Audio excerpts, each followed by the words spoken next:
IRBनं कोल्हापूर शहरात सुमारे 49 किलोमीटर लांबीचे रस्ते बनवलेत. पण अनेक रस्त्यांवर निम्मा भाग सिमेंट काँक्रीटचा आणि निम्मा भाग डांबरीकरणाचा असा प्रकार आहे.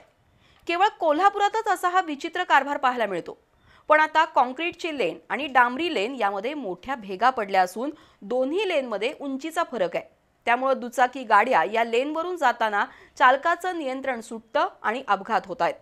डांबरी आणि काँक्रीटच्या मधल्या भेगेवर दुचाकीचं चाक गेलं की गाडी घसरते, त्यातून अनेकांना इजा झाली आहे.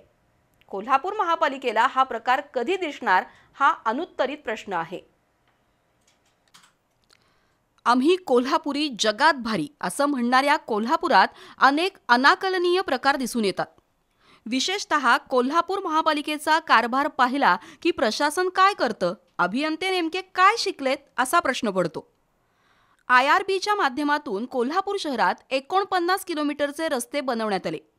पण हे रस्ते बनवतानाही जगात कुठेही बघायला मिळणार नाहीत असा अजब प्रकार करून ठेवलाय. रस्त्याच्या मध्ये दुभाजक आहेत. एका बाजूच्या रस्त्यावर 2 लेन असून एक लेन काँक्रीटची आणि दुसरी लेन डांबरी असा प्रकार अनेक ठिकाणी पाहायला मिळतो. खानविलकर पंप ते SP ऑफिस चौक, SP ऑफिस चौक ते ताराराणी पुतळा, सायबर चौक ते हॉकी स्टेडियम या रस्त्यावर सिमेंट काँक्रीट आणि डांबरी लेनमध्ये भेगा निर्माण झाल्या.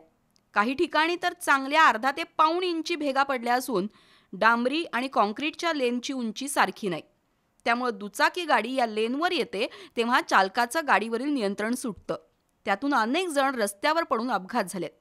गेल्याच आठवड्यात SP ऑफिस चौक ते पितळी गणपती या रस्त्यावर 3 मोटरसायकली रस्त्याच्या भेगेवर गेल्यानं घसरल्या आणि एका दाम्पत्याला मोठी इजा झाली. त्यातील महिलेच्या डोक्याला मार बसला. केवळ दैव बलवत्तर म्हणून जीव बचावला. पण मुख्य रस्त्यावरील सिमेंट काँक्रीट आणि डांबरी रस्त्याच्या मध्ये तयार झालेल्या भेगांमुळे अनेक अपघात होऊ लागलेत. महापालिकेचे अभियंता त्याकडे गांभीर्यानं बघणार का आणि ही समस्या सोडवणार का हा मूळ प्रश्न आहे.